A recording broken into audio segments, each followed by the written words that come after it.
right, so everyone, welcome back to Slap the Ask. We got episode 32 here. I think 33 now, Jimmy. 33. Whoops, the Super Bowl, might have messed up my counting. But anyway, we have Jeremy Cho. He goes by JJ, and he's the Chief Investment Officer of DeFiato, which is a CDeFi platform, stands for Centralized Decentralized Finance. And he's here to talk to us about the company and the plans going forward and how it's going to revolutionize crypto for the masses to get into the decentralized world. So without further ado, thank you for coming on, JJ. Thank you. Yeah, thanks for having me. So JJ, I guess for the people who haven't watched your previous interviews, if you could just tell us a little bit about your background. I know you had 3 successful exits. You have an engineering degree. You got a lot of stuff going. I think you have an investment company as well. Could you just kind of tell the viewers what you got going on? Sure. And I guess, thanks for having me. And I think for this particular show that we're doing, we can go a lot deeper into very different things, I think, due to the format of the show, as you have shared. And I think, so for me, I think my background is in engineering, and I've always been an engineer at heart. I still am. And naturally, as engineers, we always ask ourselves, what can we put our time best toward, And I think that speaks a lot about my history. I've always been, I wouldn't say at the forefront of things, but I've always been putting my time into things that pretty much the entire world is getting into. So, for example, more than a decade ago, one of my first few startups was in e-commerce, and e-commerce now is obviously in everything. But you have to understand, more than a decade ago, that wasn't a big thing in Singapore by any measure. For example, and so I went into it. I got my exits. And people who know me naturally say, but of course, JJ would be in crypto, because if you know what I mean, I just have that curiosity about the world. I'm always looking at what's going on and how do we push boundaries, right? And some would argue even a slightly rebellious tinge, right, about myself. So naturally, you get what I mean. Naturally, crypto. So in 2016, got into Bitcoin, fell down the rabbit hole heavily, hard, started to build a bunch of things, most of which were too early, I do admit. I mean, 2017 was the Wild Wild West. Very reminiscent now in hindsight, right? Very reminiscent of the .com bust, right? But since then, I think steadily keeping my presence in the game, always building regardless of the bear market or not. And fast forward to today, here we are, and I do invest in blockchain companies. I am a huge proponent of Web3. I believe a lot in decentralized tech, and we can get to DeFiato in a moment, because why centralized and all this tends to be a bit of a debate, and I'm happy to talk about that. But yeah, so I believe a lot in Web3, and my entire I guess career might not be the word, lifestyle maybe, right? Rights around Web3, right? Totally degenerate with my own personal investments. Totally degenerate. Completely into crypto assets, whether it's net worth or investments. This is not financial advice.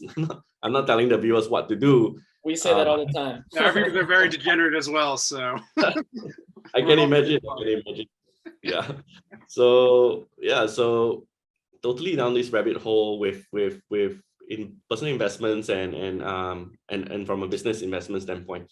So I met William since 2017, and we have been always keeping in touch, involved in several other projects, building stuff. And he has always been, again, I would say equally degenerate as a founder, just in a slightly different way, because he's a builder, he's an inventor, and his team, they invent a lot. For me, I'm more of the business side of things. So I think it's safe to say it's a pretty good match. And we were always thinking, what can we do together in terms of something massive? What can we spend our time on, as I said? And DeFiato naturally was it. Because there were, I mean, right now, even today, there are two major things happening in crypto, right? The first one, to me, it's decentralized finance, which cannot be understated.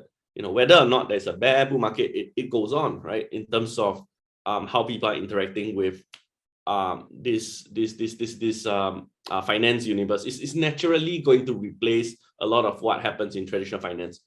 Then, of course, there is NFTs. Who can forget NFTs, which is the gateway to mass adoption, right? Of crypto. Whether you like it or not, it's happening, and that has helped spur on the next generation of adoption.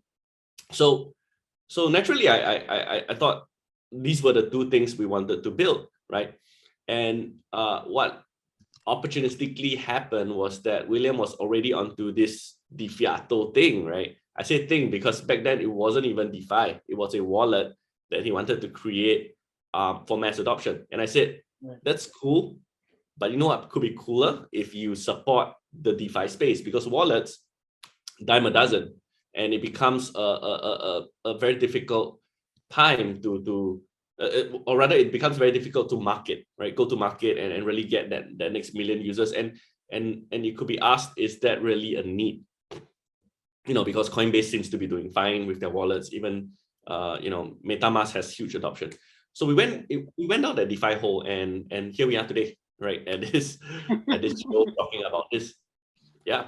That's fantastic. And I love how you like emphasize DeFi and NFTs being two emerging components of the crypto market. Right now, as someone who I would identify as someone who's getting into crypto now, I find DeFi to be transformative in the way people can transact, earn, loan, borrow, things like that, but a little bit challenging. I feel like you need to have some sort of tech savviness in order to engage in it.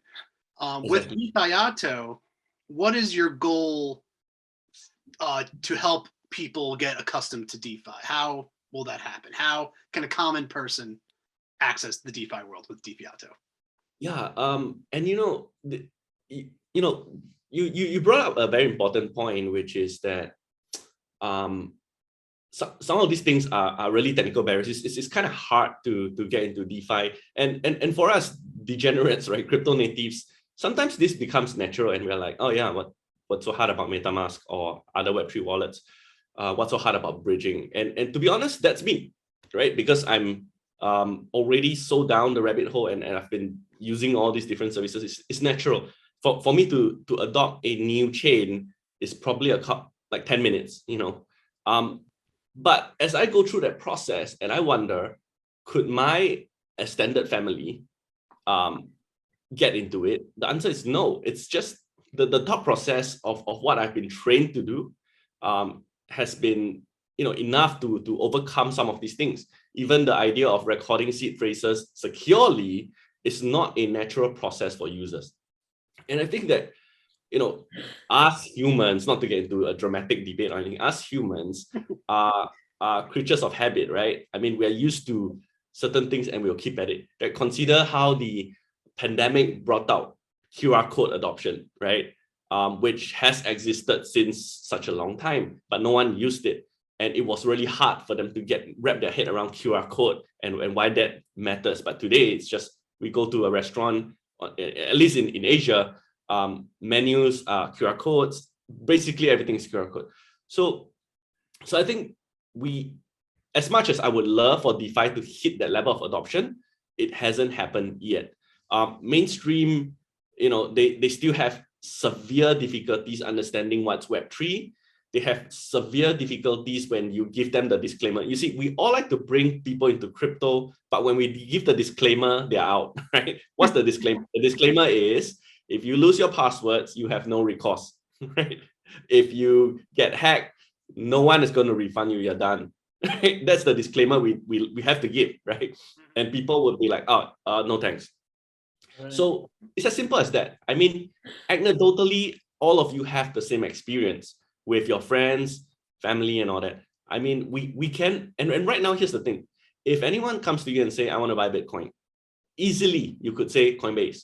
Easily you could say whatever is your local exchange that makes sense to you best.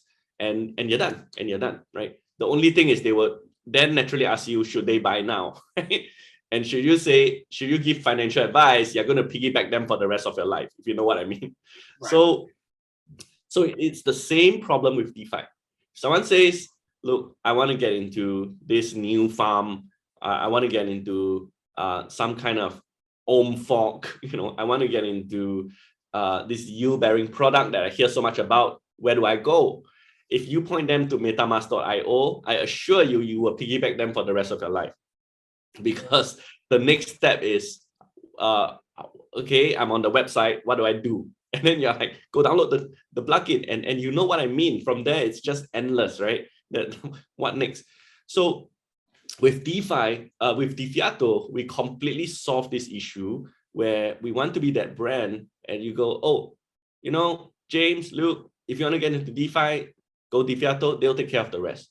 And it's not just about a simple website. It's about customer service. It's about superior UI UX. It's about doing something that mainstream users can completely wrap their head around and understand. So we are even talking about education from a huge standpoint. You might see clues of how we have named certain things. We have Academy out there, and we're just trying to build a good educational tool. And some people ask me, wouldn't that run contrary to what DeFiato is about? I mean, you educate them so much, they can actually go out and do their stuff. And I'm like, by all means, DeFiato is not centralized to try and capture a database and keep them in there. In my opinion, if we continue to create products that people want, they naturally will stay. But if we don't, then they will have to go. And if they go on to DeFi, I say good job, well done. That's really our aim to push this space forward bit by bit. And guess what? Now we have ambassadors, right? People who graduated from DeFiato graduated, right? And gone on to down the rabbit hole as degenerate as us.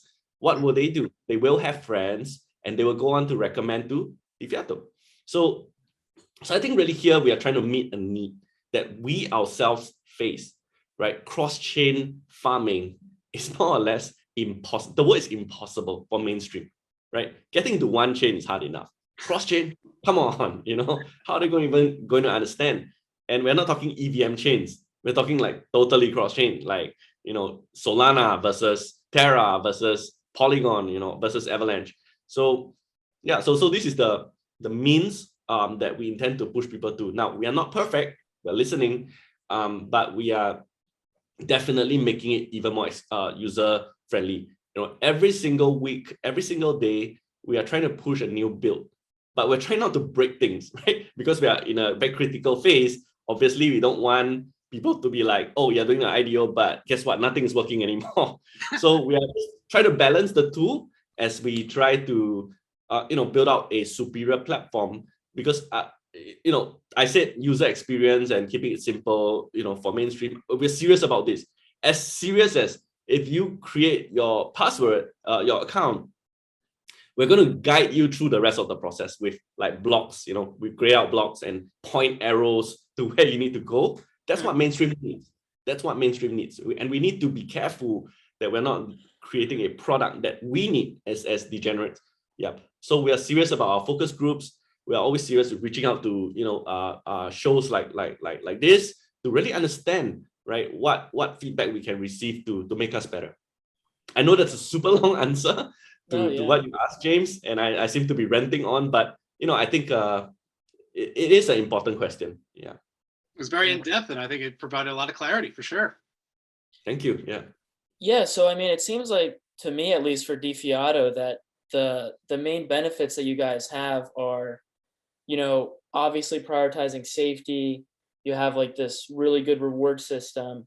But I think the challenge, like you were saying, is getting the mainstream user to, on the platform.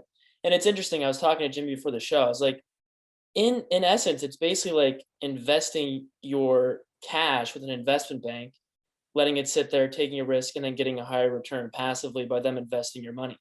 So it's just kind of like, how do you tell your audience that that's how you do it? And it's like, even just looking at your website, like you have this very simple video on YouTube. Like it's very user friendly, like you were saying. What's kind of the marketing approach that you're taking now that you're finally like now that you're really getting into launching? Is it more videos? Is it more interviews? Like, how are you guys trying to push this out to the mainstream audience? Okay, so you know, I come and I'm sure like for a lot of you, like the background is you know, prior to Web3, you are very familiar with all these different go-to-market strategies for Web2 companies, you know, if you want to call it that, or maybe pre-Web3 companies, right? So I think when we conceptualized DeFiato, we needed to make sure and ask ourselves a very serious question: are we really a Web3 company or Web2? Because we're centralized DeFi, right? We have that mandate for Web3, but we definitely are centralized right now, right? Because of the reasons of onboarding mainstream, and because this provides the best user-friendly, safe, secure environment for DeFi services right now, at least right now, right? But I want to answer your question, which is, if we are Web3, then we need to abide by the benefits of being a Web3 company, which is community, So in essence, while having videos, you know, interviews, marketing, even buying ads, for example, while all those are good things, and there's a need for that, I think the most successful companies in Web3 simply have a good product and very, very strong, vibrant community of ambassadors. So all our efforts is going to be building community, right? If community wants videos, we're going to do like the most videos a company has ever done, right? As I said, you know, we are pushing IDOs and in the token distribution event, people love AMAs. So here we go, 30 in a month, right? If we can put it to 50 or 80, we'll probably do it. We are that crazy. So we just give the community what they want so that we can push the message further. If the community needs more videos so that they can spread the message, send to their friends, so be it. That's where we'll be, right? And I guess that's a clue to our next moves. We're going to use community strongly because DeFiato has an unfair advantage. And I'll tell you what it is. A lot of people ask us, you know, oh, wow, you are just another DeFi product, right? Oh, wow, there are so many DeFi products out there. Why are you different? And I'm like, you might be totally missing the point. We're not just a DeFi product. We are the DeFi product because we're an aggregator. So any DeFi product that comes out, we can onboard them, right? We can partner them because we're not a competitor. We're not our own protocol that competes for yield. That's not what we're about. We are, you know, if you're coming out with a new protocol, if it's secure, speak to us, right? We would want to onboard you within our systems so that our consumer base could have access to such DeFi services. So again, that's a clue, because every single DeFi protocol or farm or yield or loan or collateralization, any of that has their own community. And when we support it, we inherit a large part of that community as support. They would tell their friends that, hey, you know, you could get into DeFiato if you don't know how to do Web3. I know I'm doing this fantastic protocol and there's so much yield, but you know, I don't suggest or recommend that you get in this the same way. Go to DeFiato instead. You see the difference? So that will push on in a way that as a centralized company pushing out ads would never be able to do, because you might not be marketing to the right people anyway. So why not use our community base as strong ambassadors for us? Then the question is, can we appropriately incentivize them for that action, right? Whether it's via the DeFi token, which is already being distributed into many hands, or you know, or something else, you know, an ambassador pool, which we are really, you know, trying to enlarge. We do have one. It's very close knitted right now. We're trying to build, you know, something bigger. You know, as you know, within our Telegram group, we also have one farm a day. You know, we're very serious. We want to showcase people, right, and what they're doing, good or bad.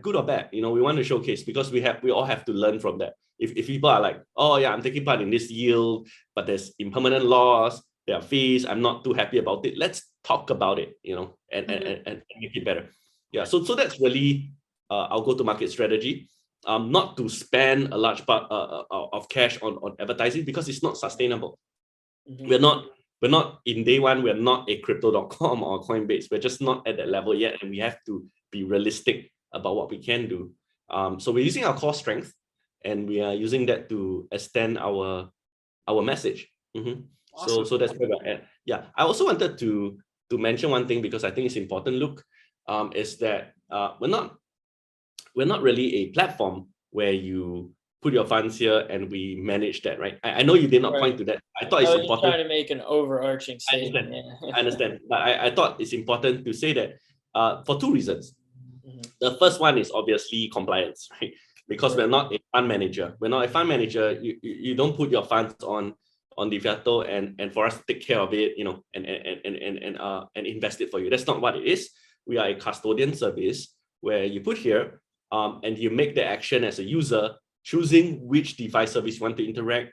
And for us as DeFiato, we interface with that. Okay. Now, for the second reason, which is cooler, is that because of this, we also have another advantage over many DeFi protocols out there and many other exchanges, because simply put, we're not an exchange.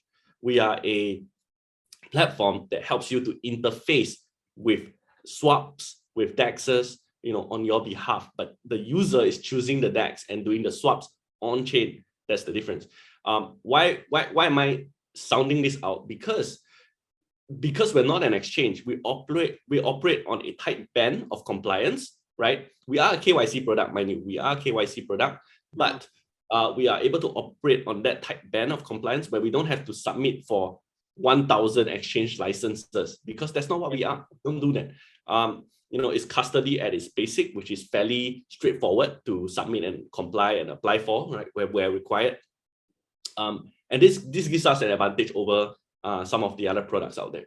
Secondly, we're not a DeFi protocol, so we don't have to hide anonymously, behind something because afraid of what may happen to us because of what we do. Because we're not doing that. We're allowing the users choice of using whichever DeFi service they are, but we did not create those protocols, right? So these two things gives us a lot of leeway. Well, maybe leeway is not the right word, but gives us a lot of avenues to push out our message further, faster, and more aggressive, particularly among the community. Yeah, no, that's fantastic, and thanks for the clarification there, JJ. One thing I love about Web3 is the community aspect, like you're talking about before. And I feel like Web3, it's easy to get these fanatics for your brand or your entity to really support you and push adoption amongst their circle, like you're talking about before. One thing I want to talk about now, circle back to the DeFiato token. Congratulations on the IDO. It's fantastic. Unfortunately for Luke and I, we're based in the US, so we couldn't participate in the avalanche for getting some DeFiato. I was curious if you could let us know perhaps when you think US users would be available to get in on and purchase some DeFiato tokens, or is that still a ways away? Yeah, the thing about the US and the jurisdictions is most companies err on the side of caution, right? Not necessarily because there's anything illegal being done, but more because they don't want this keyword called residual effects later on, right? Particularly since you have to know, let's say for us closer to home as DeFiato, we simply, and I say this in many AMAs, and you will notice the same narrative a lot, which is that we don't hide our ambitions, right? We are very clear who we want to be. We are very clear in the future, the level in which DeFiato would grow to, right? And this is just the beginning stage. And as with the beginning stage, we need to take certain steps, but as we mature and become a full-scale product, become the very vision that we said we would be, it's a very different level. And at that level, we need to make sure we have the foundation to match. We cannot have liabilities chasing our tail, right? In a way that we may not predict. Again, nobody is doing anything non-compliant or illegal. It's just we don't want that potential compliance issue later on that we did not foresee on best legal advice. So this is why platforms take certain actions. This is why DeFiato takes certain actions with what we can do. So I I don't know what to tell you, James and Luke. I mean, being US citizens, you totally understand. You know what's going on, and so for us, I think Yeah. the best answer to you is you simply have to wait for the tokens to hit the DEXs, right? And then or on exchanges that are able to comply. There are actually one or two, I think, down the listing plan fairly soon that would that complies and actually allow onboarding of US citizens. You can take a look when we announce them, but they're not our exchanges, right? They are partners, Right. and we will be on DEXs as well. And at that point, they can. The key thing is for the platforms, IDO platforms that we're on, and also for DeFiato itself, we can't really be in a situation where we are issuing directly to US citizens as deemed by the SEC regulation. So I think that's really one thing that we're very clear and stay away from due to, as I said, residual effects. Yeah, I mean, I feel you. I know what's going on, and look, I wish it could be better, but there are compromises and balances we need to seek because our mandate is centralized DeFi. If I'm in this interview as a alternate persona, totally black, with another meta, maybe I'll say a different thing, right? But I have to represent because of where we are getting in this journey, and it is what it is. Yeah, as of now. Mm-hmm. Yeah, I mean, it is what it is, and I guess that's why everyone wants the SEC or the federal government or whoever to put out the rules. Just tell everyone how it could play in the US, but no one knows how to do it right now. That is the thing. And look, I don't envy regulators right now because it's so hard. Like, how do you regulate something that doesn't have a fixed shape and continues to move away from you? It's just so hard. Like, even in Singapore, it's not easy. It's not easy for them. There are certain regulations that have been reviewed. I mean, in Singapore, it's a lot more. I wouldn't say forward thinking, but it's clearer in some of these things. But yet, it still leaves a lot of terms that we're not very sure how to meet and things like that. Yeah, but I think this is going to be a big topic moving into for it already is, but it's just going to accelerate because money talks. So if the next trillion, the next 2 trillion gets added into DeFi in TVLs, I mean, regulators have to engage at some point, like really engage. Like, I'm not talking about over regulating or like suing a bunch of people, but there needs to be very widespread dialogue on this particular issue and where this is going. But it's tough, man. I mean, Web3 has that rebellious tinge, Totally. Web3 has that, like, we want to be debanked, that kind of feeling. And that's just not going to sit well with any regulators, is it? So especially not in the US. Yeah.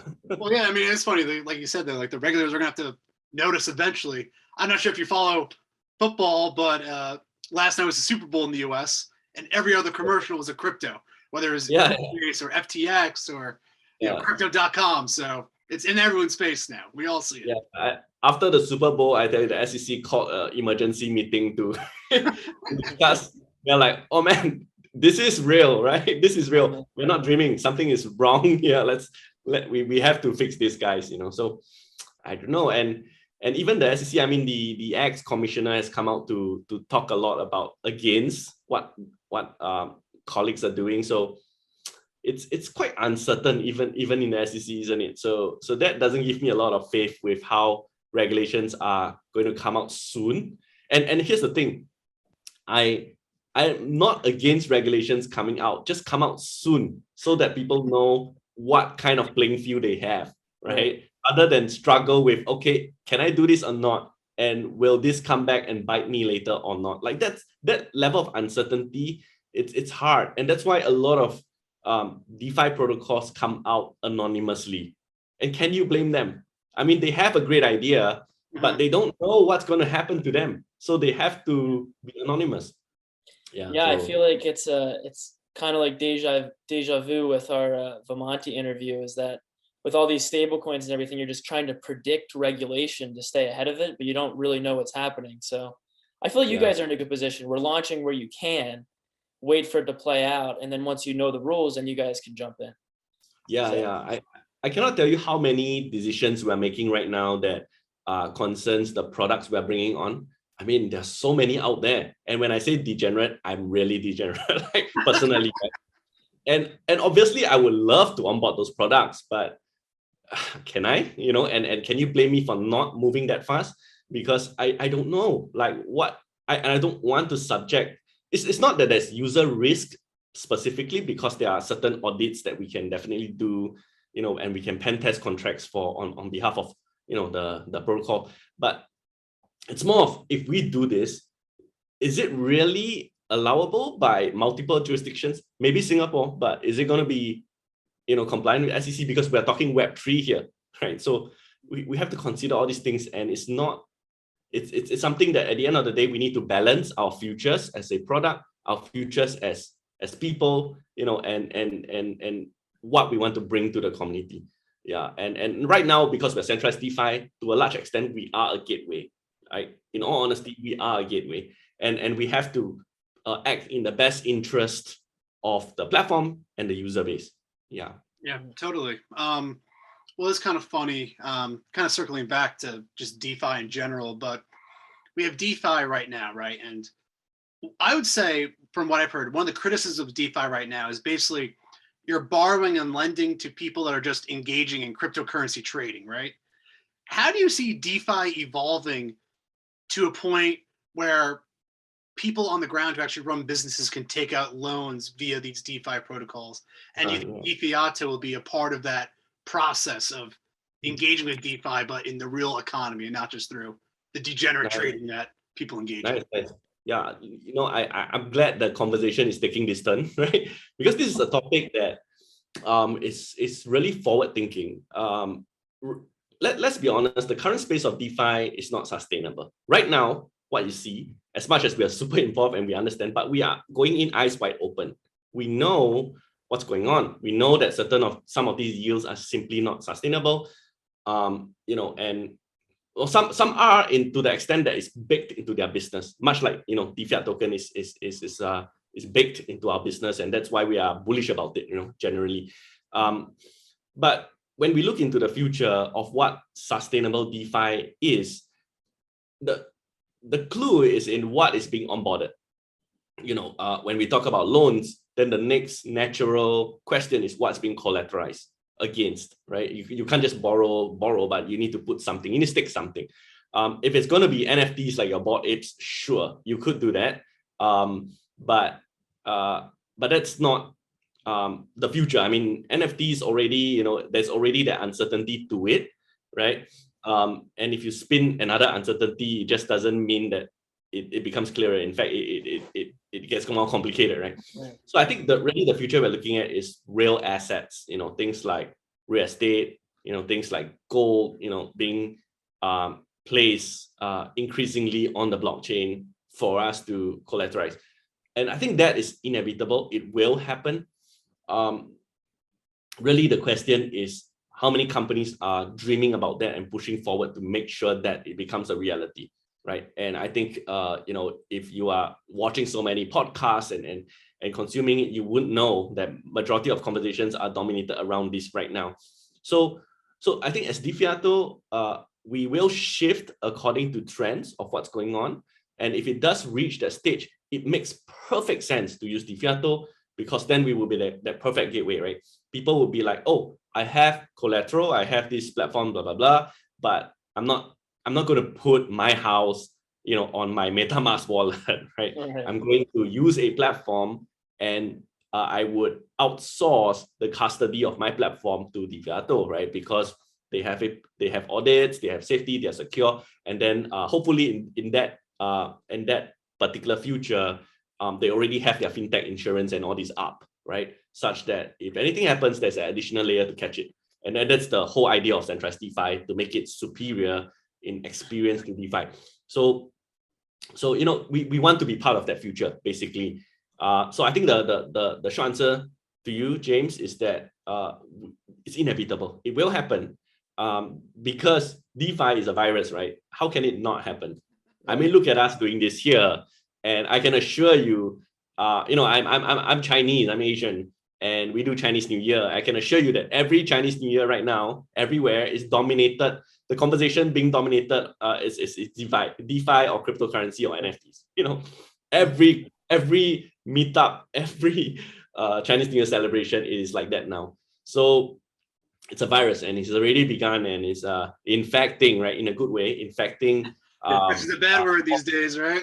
Pandemic. Exactly. Gotta be careful. So all these people are just increasingly putting in, and you know, I cannot tell you how many meetings I go to with traditional finance people, and I do that a lot, of course, who are out always asking me about these questions, and I'm always heartened to get into that discussion. And you know what has changed? What has changed is that 3 or 4 years ago, some of these people still ask me these questions, but it gets into heated debate because I don't have anything substantial to say. You know, it's just dreamy, right? It's just, yeah, it could be like that. Oh yes, I think this is going to happen. But now today, things are already happening. You have your BlackRock ETFs, right? For blockchain ETFs. You have Goldman Sachs outright coming saying Bitcoin is going to hit 100K. You have JP Morgan onboarding their clients. You know, these things are here. And MasterCard talking about crypto settlement engine behind on their back end. It's not a dream anymore. So I have these case studies, these articles to my advantage to spin. And people are now talking sense. Now they're saying, okay, I can accept it's happening. How is it going to happen? Can we discuss that? Right. And that's very meaningful then. And I think these dialogues are dominating the highest levels in boardrooms. And people are really turning their heads. I think what's going to surprise us, you know, James and Luke, is how quick this happens. What's going to surprise us? I mean, we get it. It's inevitable. Is it going to be in 3 months' time, though? You know, is it going to be 6 months' time? I argue that possibly 2022 is going to be a pivotal year. Something massive will happen, and the rest will just catch on, right? Because so and so did it. Consider the fact that we just have one event, and I don't understand why we are not talking about it more. Facebook changed its name to Meta. No, I know that a lot of people have talked to death about it already, but let's again revisit the significance of that. Can you imagine that? Like being in crypto for so long, could you imagine Facebook plugging into the metaverse, changing that name? I mean, I think it's a matter of time. The Facebook brand itself is going to change. That's a natural shift. And then what? Facebook's going to be what? An NFT playground for everybody? I don't know, but it already happened. It's not a decade in the making. It happened, right? So it's just a matter of time. Facebook throws out their white paper and something goes on and everybody goes wild, right? And they have already made it their mission to throw out some form of stablecoin that I don't know if you'll ever see the light of day. It's just, you know, all kinds of different directions now, but it's all happening. And yeah, again, such a long answer because such a heavy question, James. Yeah.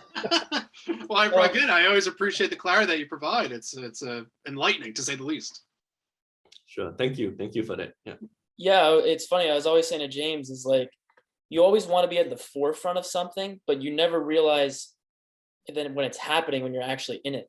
You know what I mean? Like when Bitcoin was popping off in 2016, did you actually think that it would become what it is today? You probably had no idea, right? So I feel like we're going through the same thing right now with NFTs and DeFi, and there's still people who are skeptical, but I feel like it's, you know, the people like JJ, you know, people like Jimmy that are getting in it early are going to be the ones that are going to be reaping these benefits. Yeah. I think it's exciting time. Yeah. And what I love is that in this movement, there are so much haters, but the haters, the hate movement is not, how should I say, it's not reasonable in the sense that it can be discussed away. And that's what I like about it, because with any industry that is primed for major upheaval, consider the internet. Consider the internet when it was first conceptualized, there were tons of haters who were not being reasonable because they were invested in a different direction, right? Mm-hmm. So I feel that we are on a cusp. You know, we're coiling up, literally kind of like the Bitcoin chart coiling up, you know, and there's this explosion that is going to be inevitable. I'm bullish about the explosion. Again, I said I say this, we know it's inevitable. To some extent, even the NFT haters and the crypto haters know it's inevitable. And they are hoping they can push it back as far as it can. But there's this coiling up motion, which will lead to some period of like insane parabolic explosive growth. And I'm not talking about the price here. I'm talking about adoption, which is far more sustainable. Yeah. Yeah, I completely agree, JJ. And, while I like to discount a lot of the arguments of the haters, one thing I do find kind of interesting that the haters bring up, though, is stablecoins. And basically the premise of the argument is that the crypto markets and the crypto prices are propped up by dollars that aren't actually there. I'm curious to know if you have any thoughts on this assessment that the stablecoins are kind of not stable and that there's actually not dollars backing Tether or USDC or something like that. And if you think DeFiato would benefit from having its own stablecoin of sorts to have part of like its yield generation and things like that. Okay. I think that's a valid question, and also a valid question on what DeFiato would evolve or need as a product. Very valid. I think my thoughts on stablecoins, it's not new, and it's probably something that you share as well, which is, it's kind of shady, right? I mean, some of these things we have to accept, kind of shady to the extent that the Tether FUD couldn't go away because audits were not presented fully in all its the way that we understand audits, clearly. Or in they like sign off with all the proper documentations, and we are like, great, let's move on. It never quite got to that stage. And now there are like lawsuits being filed, right, against the founders and for what they did in 2017, 18, I think, with being under collateralized, kind of thing. And this fight just never ends, right? But Web3 being Web3 moved on, right? And we just continued anyway. And if you look at CoinMarketCap or CoinGecko, you would notice that USDC is fast catching up. I think it's just like 10 billion market cap in between Tether and USDC, which is something to be said because in 2017, we didn't have that. It was just Tether, right? Any FUD would have killed. We wouldn't even be in this show, right? If 2017 Tether collapsed, we wouldn't be in this show, It's true. So I think that stablecoins are less of a systemic risk now, only because there's so many. And there are good ones, algorithmic backed stablecoins. And I know whenever I use this word, there are so many that have crashed. And certainly, if you talk about a algorithm or DAO-driven stablecoin, I will flee the other direction, right? As a degenerate, even I will flee.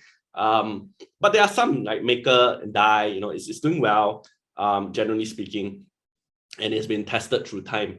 So, I mean, that's the best I can say. I mean, I don't have an idea on how long Tether will last, or will it last, or will others overtake. But if we do a snapshot today, it's a lot healthier, certainly, and we are going the right direction.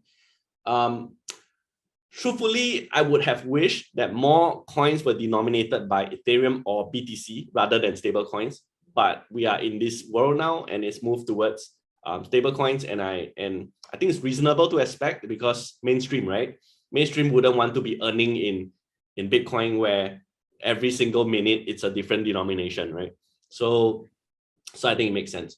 Now back to home in DeFiato.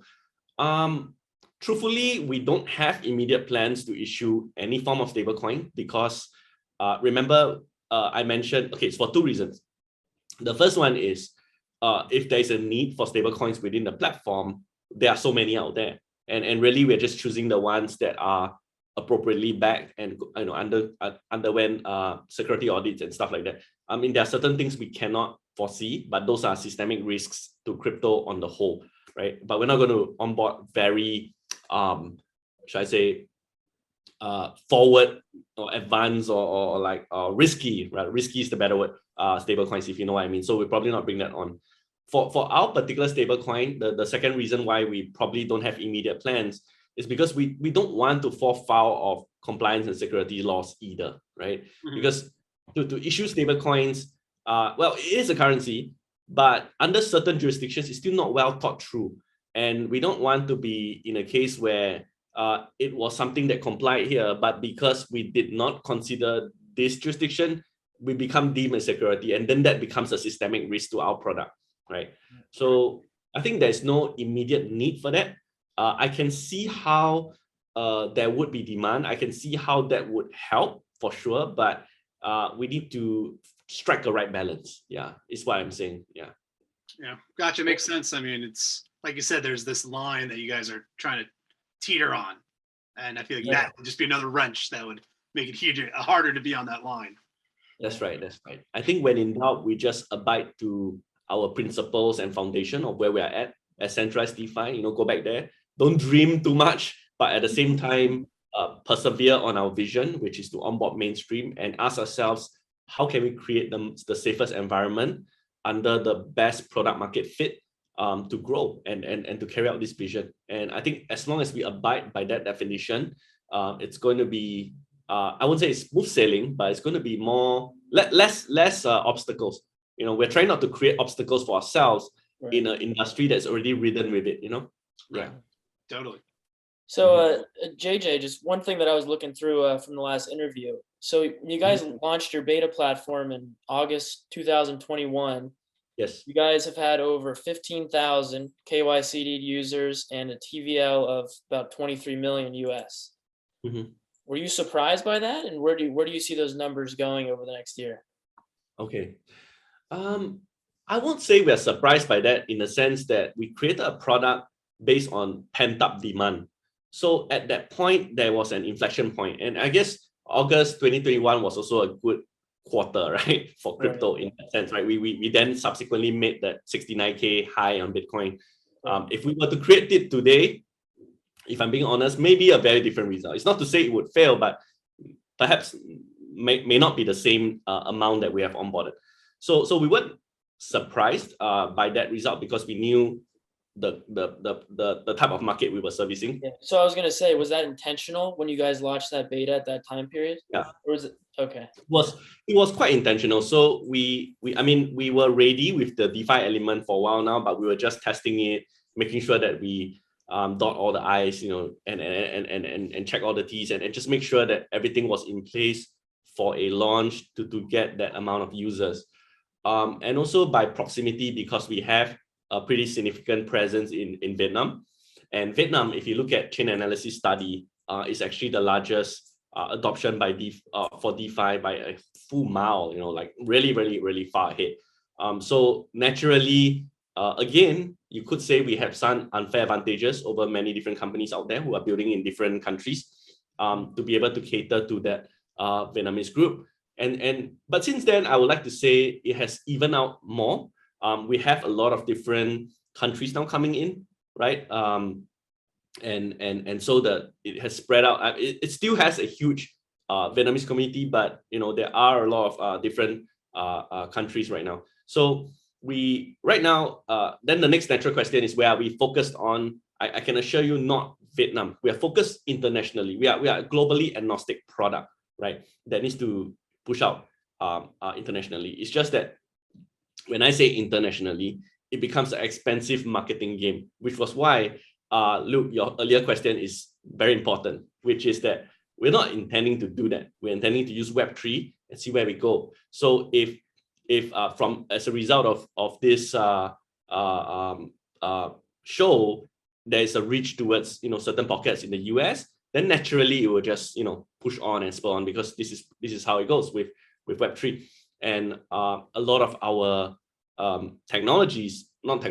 least our token is being distributed in DEXs as well, and it will be. So as far as that goes, permissionlessly, a lot of people could take part, and support our community as well.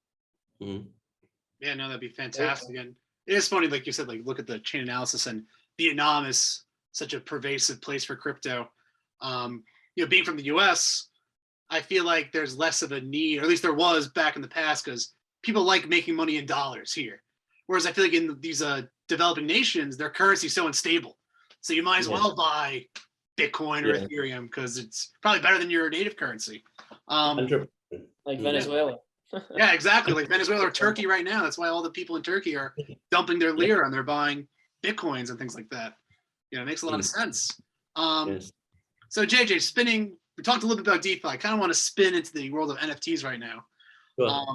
So I know there's a partnership you guys have recently with the Crystal Bay group. It's one of the travel corporations in Vietnam, and Yes. it involves Beowulf blockchain, which, like you said, William, the CEO of DeFiatos, created. Is DeFiato going to be involved in this NFT partnership at all with Crystal Bay? And what do NFTs on DeFiato look like? And what does NFTs in this partnership look like? I'm trying to... Sure.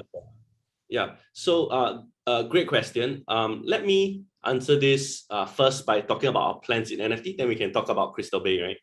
So again, the world of DeFi and NFTs right now is a bit disconnect, right? That's the truth. But I do think that it's still going to meet somewhere at some point, inevitably. I like to use this word because it's strong and dramatic, you know.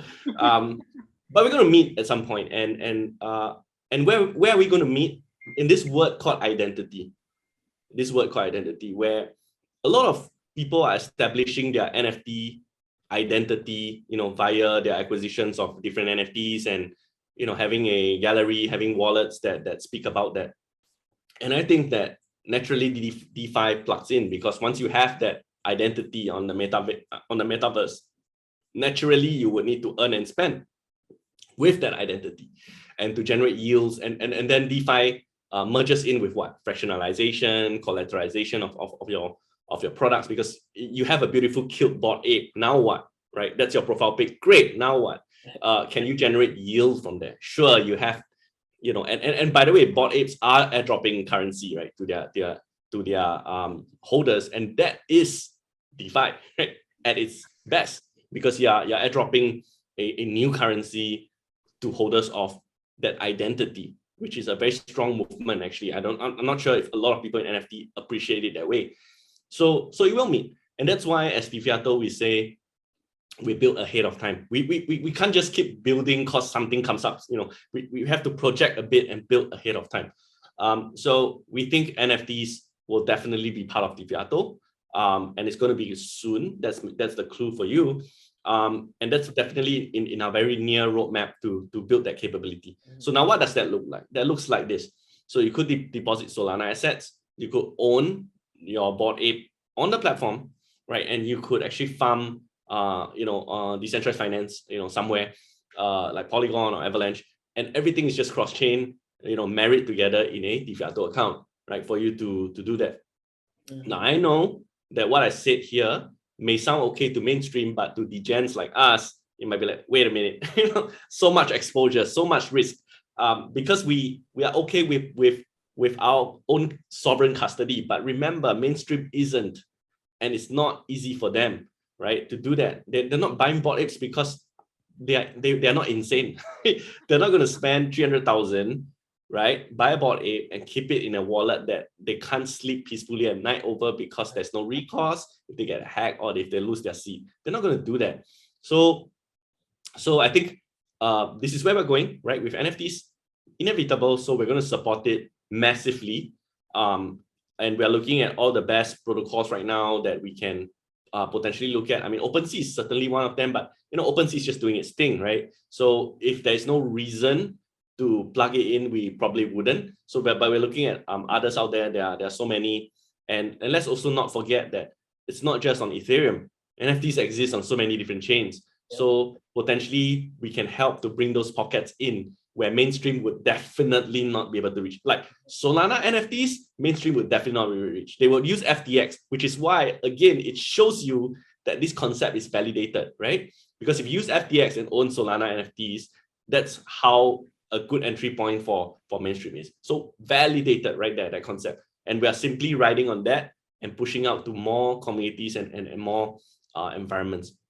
Now with Crystal Bay, that's clearly what we are looking at from two fronts. The first one is NFTs, as you said. The second one is also shows our ambition with mainstream.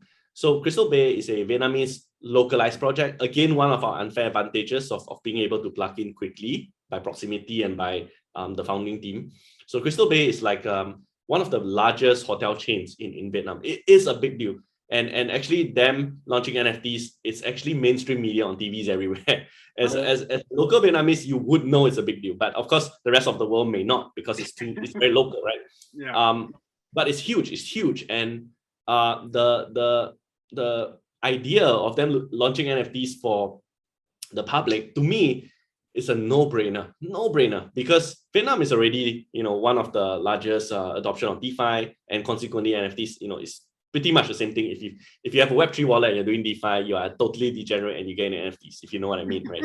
So it's just natural. I mean, you just do it, and so it's happening, and if that's happening, and the country is telling you we want this, we want more, then it makes sense for hotel chains to start launching different things. I mean, Pepsi is doing it, Coke is, and they're all trying to do stuff like that, which don't make sense to me as a consumer. But why wouldn't a hotel chain do it and help people to have identity, remember this word, and also check in hotel stays, make sense of this on a long-term strategy. Effectively, you're just giving them a country club access to all these different hotels. So, but then as Crystal Bay, they can do this, but how do they build out their tech stack in a responsible manner? Because they are mainstream. You can't expect a hotel chain like that to say, I'm going to abide to the rules of Web3. It's too avant-garde. They're just not going to do it. Yeah. So DeFiato became a natural step for us to settle some of these things on the back end for them. And we love this partnership because it brings real mainstream currency onto our platform, which is bullish for our revenues, right? But more importantly, it brings in a huge community who would otherwise not have heard of us. As I said, that's the way forward. And then they would in turn bring their friends, which is what I'm looking forward to. Yes, Crystal Bay is great, but Crystal Bay's customers' friends are greater. When they push on and they bring on 10s, 20s, it's really much more. And the thing about it is, yeah. And the thing about DeFi, not DeFi, Web3, everybody finds it a responsibility on their shoulders to be a micro influencer, right? We find a responsibility that we have to push the message, almost like this is a religion, almost with a semi-religious vibe, if you know what I mean. So yeah, so I love it. And everyone we onboard, we're not looking at that one, we're looking at the 10s and 20s that one will push this to. Yeah. Yeah, it's funny. Jimmy stole my question about the NFTs. But the thing about NFTs that's amazing is, like you were saying, like it creates this like almost like religious cult of a community. And the fact that you guys are partnering with like these NFT projects to bring them into your company, I think is going to blow it up astronomically. Yes, it is. So do you think that the NFT projects will be continued to be incorporated into DeFiato, or are you guys just going to stay where you're at? Yeah, I think interestingly, I think more and more NFT projects will be incorporated, because NFT has a very different compliance angle from DeFi, right? And NFTs are simply, right now, at the current stage, they are collectibles and art, which is fairly easy to overcome in terms of compliance. There's literally zero security aspect to it. Some behave like securities, and those we will not touch. But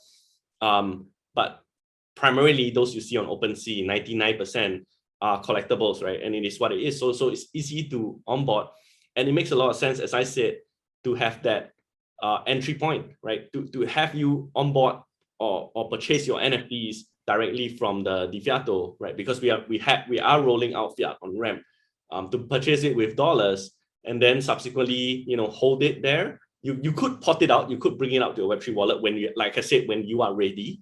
But right now, just hold it there under custody, and then to look around at DeFiato and see what's next, right? Oh wow, there's this farm, there's this swaps. Oh, we can also do this. That's the foot in the door technique, right, with NFTs. And I think that's not new. That's a microcosm of what's happening in the greater space, where most people come in with, because they saw Jimmy Fallon, right? Yeah, exactly. And they're like, oh wow, Bored Ape, what's this? And then they buy something smaller, maybe a Khoo cat, maybe a mutant ape, something else. And then they are now going into DeFi, and they are now ambassadors, influencers, and telling their friends about DeFi. I think this movement is just wow, and it's just going to catch fire like constantly. It's hard to put out. Yeah, it's hard to put out. Oh, Totally. Except maybe by Katy Perry. if you know what if you know what I mean. Who knows? So, I was. I have to tell you guys, my heart like went down when I saw Katy Perry like Instagram, right? Only cause the last time she Instagram crypto, it was the exact top of Bitcoin. Oh gosh. So Your entire investment portfolio just got a little nervous right there. yeah, I just got eliminated by Katy Perry, and I'm like, oh no, not again. Here we go. Right. It's funny how much power these influencers have. Elon Musk makes one tweet, and Dogecoin goes way up or way. Yeah, it's crazy world we live in. I tell you, like Elon Musk tweets, the crypto space like gets excited, and SEC just dies a little bit inside. They don't know what to do. They don't know what to do. And some of these guys, I mean, see, look, here's the thing. Like in Web3, yes, we aim for equitable distribution, right? Of rights, of things, and everybody can make their own sovereign choice. This is the ideals of Web3. However, understand that Web3 is effectively the herd, right? So when you have the herd, what happens? We love to hero worship. We are the herd. So we create heroes. We don't necessarily elect presidents, but we create heroes, and we love that. And humans love that, right? Hence we watch Marvel and we love like Iron Man and all these different things. So the heroes will grow to a very unreasonable standard, right? And then now we are disappointed when they say certain things because they are not hero-like, right? They're just one of us. And that's happened with Elon Musk, I think. And so we pushed him to that level where we are like, oh, this guy is a semi-god, and now when he says something against Bitcoin, it affects everybody now, right? So it's very I think the key thing is not to be too invested emotionally in these things and just to watch it and laugh about it, because you can't stop the inevitable, and all these are just parts of the journey. But it's super fun to look at, and I personally really enjoy watching how all these pan out. Yeah, totally. So JJ, I got two more questions. Sure. One of them is about DeFiato, and you mentioned the fiat on ramps coming on. I think it's going to be very exciting. Again, another way for mainstream use to come on, right? Because you just need your fiat deposit. So how does the fiat deposit look on DeFiato? So I deposit fiat. Is there a custody then? Is there an entity that's holding my fiat? And how do I then interface with the swaps if I only have fiat? Does it, is it going to turn into a stablecoin? Like, how does that work out? Sure. So right now, the fiat on ramp will be rolled out within days. I know we keep saying days, but really we're trying to find the right spot to roll it out. I mean, we are in the IDO process. We want to remain focused, and we want to push it out when the time is right. We have already signed partnerships with Prime Trust Bank, our partner in the US.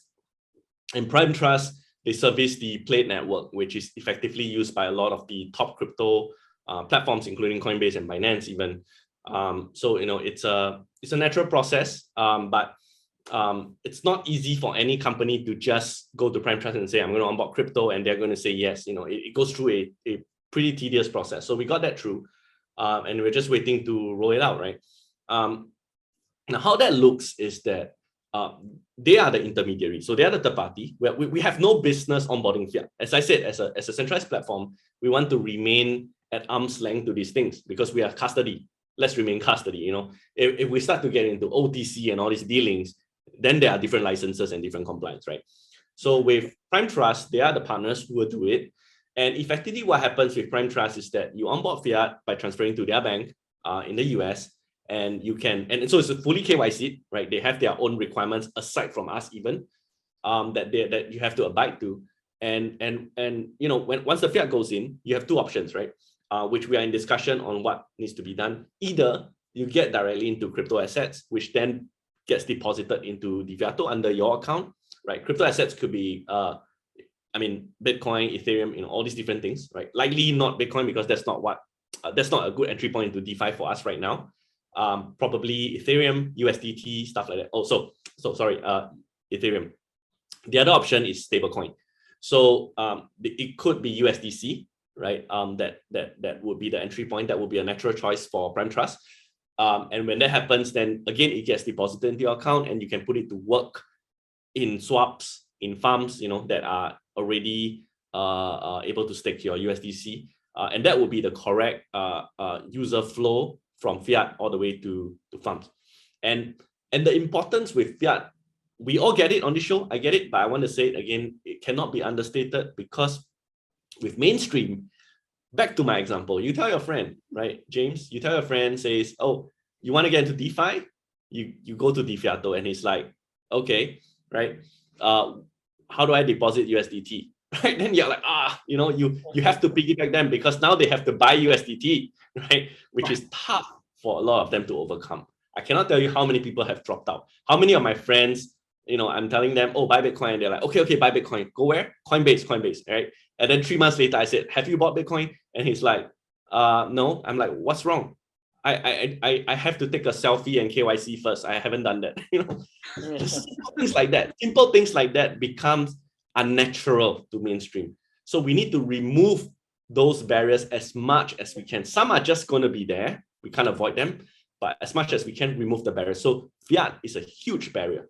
No point telling mainstream DeFi is simple, one click to farm, and then you don't have fiat. That's why we needed to solve that, right? So once that rolls out, we expect to see is this coiled up demand that I described. We will expect another inflection point because fiat is a huge deal for them, for mainstream. And once they roll out, then effectively what we're saying is fiat to farm, right? Which is big. I did not invent this term. Right? Certainly, there are a lot of platforms who may say similar stuff, but I think for DeFiato, if you look at our offering, it's very different from a lot of these other products, right? When we say farm, we really mean hundreds of DeFi services out there across different chains, not just a yield-bearing product that you internally siloed within your wallet or your neobank. That's the key differentiating differentiated offering that DeFiato brings. Okay, great. I think that's a great answer, and it's like you said, mainstream adoption, fiat deposit really makes it more comfortable for people to get in. And yes, really explode. We are doing all the work for you guys for DeFi. It's gonna be so easy. I know this is the easiest interview ever. We're just listening, but it's great. We've learned a ton. So. We're just onboarding all the fiat, and then once they're in, they're not going to get out.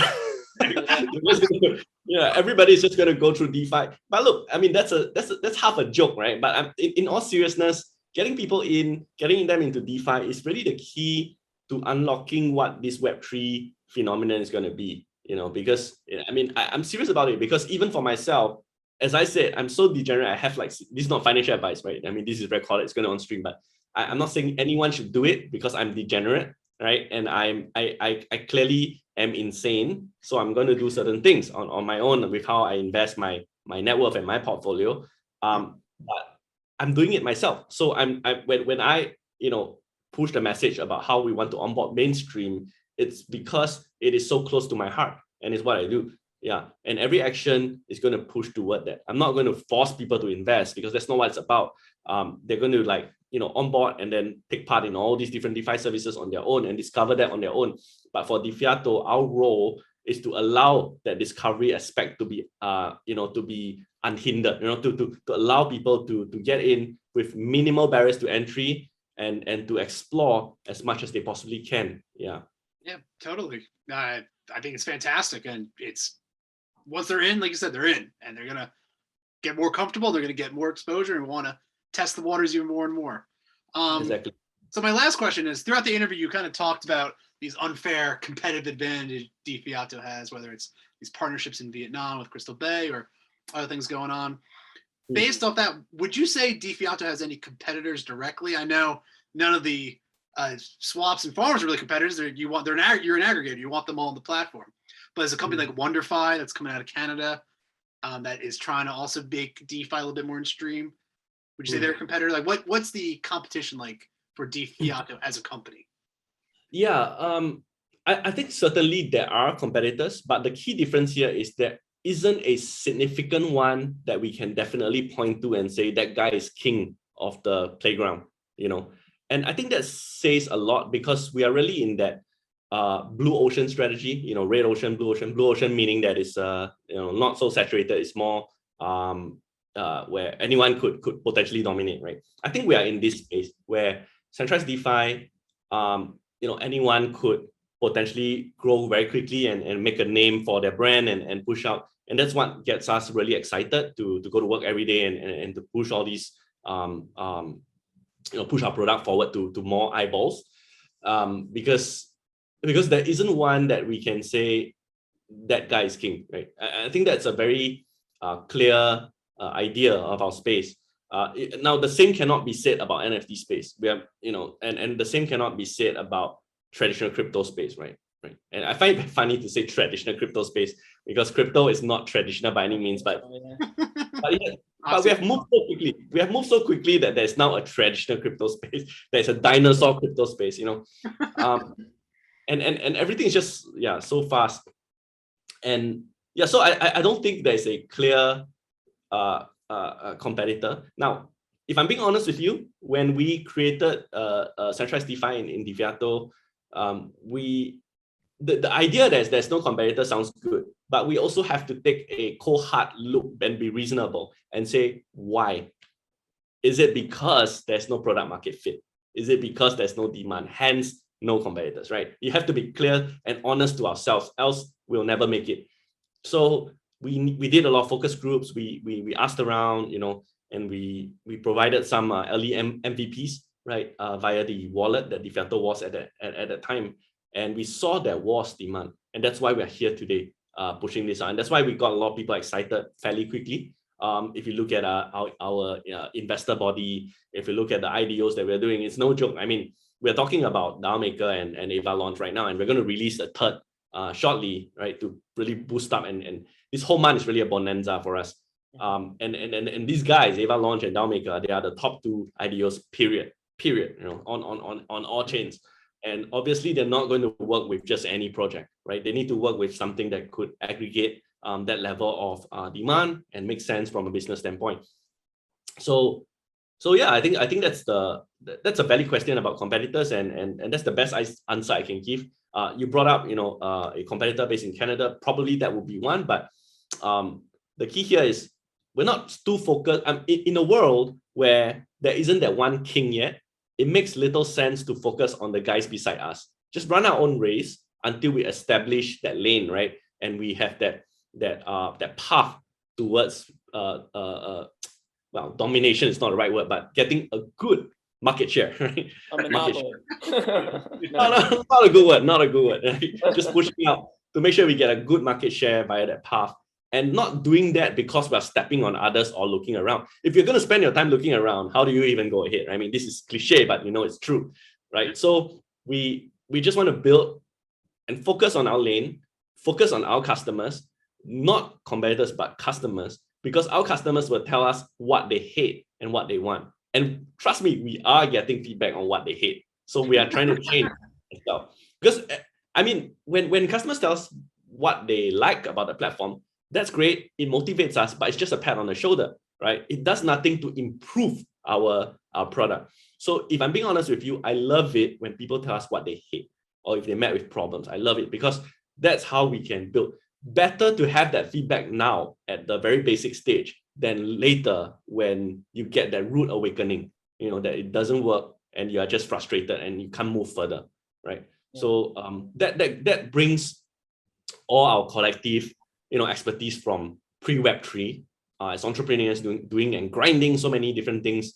And I use this word a lot, unfair advantage, as you just said. And I guess for us, we're not, look, there's nothing wrong with fresh new founders because they bring a certain vibe, to how they're building their culture and their startups. Nothing wrong with that. But for us, we have a long history in startups, right? That gives us a certain advantage on how we can envision the product and the roadmap and the future of DeFiato. And to some extent, it also gives us experience to know where are the pitfalls that are about to come, right? And to navigate away from those pitfalls as clearly as we can go. Yeah. And I think as DeFiato, collectively, we have decades of startup experience that allows us to do what we do. Yeah, I mean, I'm speaking to you right now on this platform with that collective experience behind me. that allows me to say some of these things, you know. Yeah, and then I'm going to use it liberally, you know, my experience to help me to build on that, right? As though it's a weapon, right? I'm going to wield it and use that to my advantage, and hopefully, you know, that really translates to DeFiato and helps us to grow according to what we envision. Yeah. Awesome. Yeah, I feel you guys have a great team, and it's all so exciting. So I'm looking forward to where you guys are going to be in a year, or even a couple months for that matter. Yeah, I'm excited for what we're gonna be by the end of this month, if I'm being honest with you. And we'll have to have you back on the show whenever some of this stuff starts unfolding. Sure. I mean, you know, this is going great. I mean, I love just hanging out, you know, relax, talking about these things, and yeah, I mean, there's so much more, and the fact that we are all degenerates really resonates well, and it can go on. Yeah, it can go on. I mean, we probably can talk for another 4 to 6 hours on these topics alone. Well, if you saw our show at the beginning, we started with trading penny stocks. So to say degenerative is pretty accurate term. Well, yeah, so I'm not even going to ask you why you got into crypto. You've simply summed it up right? With that. Exactly. You trade penny stocks, naturally you go into crypto. Exactly. Yeah. Well, JJ, despite being able to talk for a few more hours, I don't think our viewers could watch for a few more hours. Exactly. Really want to thank you for coming on the show. It's been an honor and a privilege talking to you and learning more about DeFiato. Like Luke was saying before, really excited to see where you guys are in the coming months. And I can't wait to start farming even more crypto on there and getting more yield than I already am. So awesome. And thank you so much for coming on, JJ. Really appreciate it. Thanks so much, JJ. The pleasure is mine. Thank you. Thanks, guys. Thank you. Take care, everyone. Take care. Bye. Bye-bye.